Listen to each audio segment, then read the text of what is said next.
Victory Venkatesh, Anil Ravipudi కాంబినేషన్‌లో వచ్చిన 'సంక్రాంతికి వస్తున్నాం' సినిమా సంక్రాంతి పండుగ సందర్భంగా ప్రేక్షకుల ముందు వచ్చింది. ఈ సినిమా ఎలా ఉంది? ప్రేక్షకులను అలరించిందా అనేది తెలుసుకోవాలంటే ఈ వీడియో చూడండి.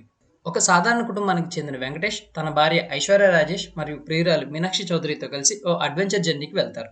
ఈ ప్రయాణంలో వారికి ఎదురయ్యే కామెడీ, ఎమోషన్స్, థ్రిల్‌తో కూడిన కథే ఈ సినిమా. వెంకటేష్ తన అద్భుతమైన కామెడీ టైమింగ్‌ను మరియు నటనతో సినిమాకు ప్రాణం పోశారు. ఐశ్వర్య రాజేష్ మరియు మీనాక్షి చౌదరి తమ పాత్రలకు న్యాయం చేశారు. దర్శకుడు అనిల్ రావిపూడి మరోసారి తన మార్కు కామెడీతో ప్రేక్షకులను అలరించారు. సినిమా మొత్తం కామెడీతో నిండి ఉంది. ప్రతి సన్నివేశం ప్రేక్షకులను నవ్వించేలా ఉంటుంది. కామెడీతో పాటు కొన్ని ఎమోషనల్ సన్నివేశాలు కూడా సినిమాలో ఉన్నాయి. ఇప్పటికే విడుదలైన సినిమా పాటలు విశేషంగా ఆకట్టుకున్నాయి. స్టోరీ పరంగా చూసుకున్నట్లయితే సంక్రాంతికి వస్తున్న సినిమా రొటీన్ స్టోరీ. కథలో కొత్తదనం ఏమీ ఉండదు. ఇలాంటి సినిమాలు గతంలో చాలానే వచ్చాయి. సినిమా నిడివి కాస్త ఇబ్బంది పెట్టే అవకాశం కూడా ఉంది. సంక్రాంతికి వస్తున్న సినిమా ఒక పక్కా ఫ్యామిలీ ఎంటర్‌టైనర్. వెంకటేష్ అభిమానులు మరియు కామెడీ సినిమాలు ఇష్టపడే వారికి ఈ సినిమా ఖచ్చితంగా నచ్చుతుంది. కొత్త కథ కోసం వెతుకుతున్న వారికి ఈ సినిమా కొంచెం బోర్ కొట్టేలా ఉండవచ్చు. ఫైనల్‌గా చెప్పాలంటే ఒక ఫన్ ఫీల్డ్ ఫ్యామిలీ ఎంటర్‌టైనర్‌తో ఈసారి విక్టరీ వెంకటేష్ సంక్రాంతి బరిలో నిలిచారు.